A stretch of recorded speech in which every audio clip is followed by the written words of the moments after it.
Nowadays, the gut has taken a very, very important place in everyone's life, and for very good reason.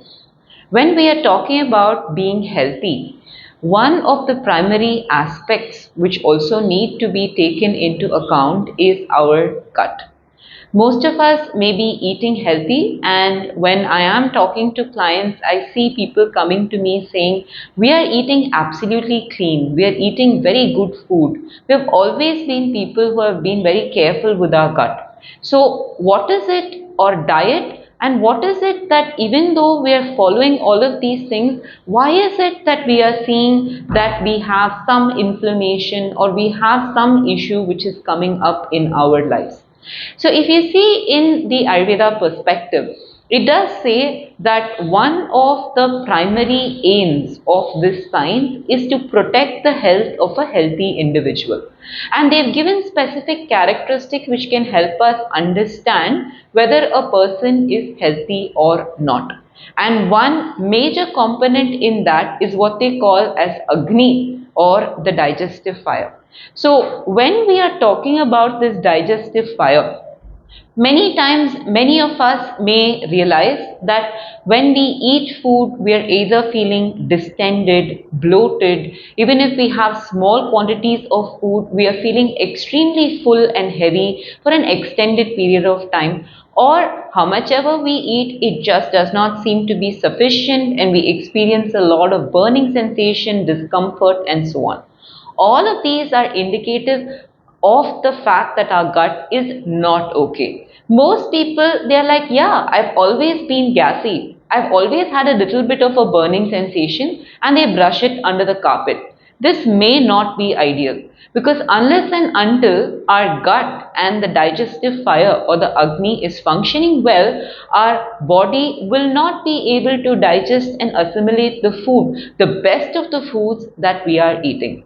So what are simple ways in which we can ensure that our gut is healthy? This is of course to first of all have a kind of a rhythm and timing at which you are eating. A regularity ensures that our body is prepared for the meal, and if we follow a routine regularly, it ensures that even the digestive process, the feeling of the hunger pangs and those things do happen at similar times. Maybe not the same, but at least similar times.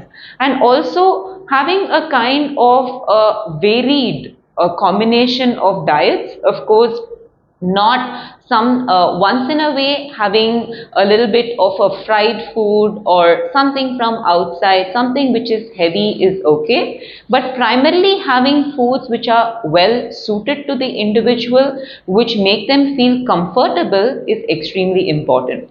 And I think one of the easy ways in which we can ensure that the food which we are eating is not immediately causing any form of instability is to have food only to 75 to 80% of our maximum capacity. All of us may think, how do we know that we are having to that capacity? It's pretty simple. If we are used to having about 3 chapatis with vegetable and dal and maybe a little bit of rice for our lunch, and you're like, oh, if I have this one extra serving, I'm going to feel very, very full. That's an indication that you may be overdoing it a little bit. When you have extremely tasty food, maybe you can indulge a little bit. But as such, if you're able to ensure that you're comfortable after completing the meal, it is important to basically have only that 70 to 80% of the maximum capacity, which you yourself will know as you eat the food.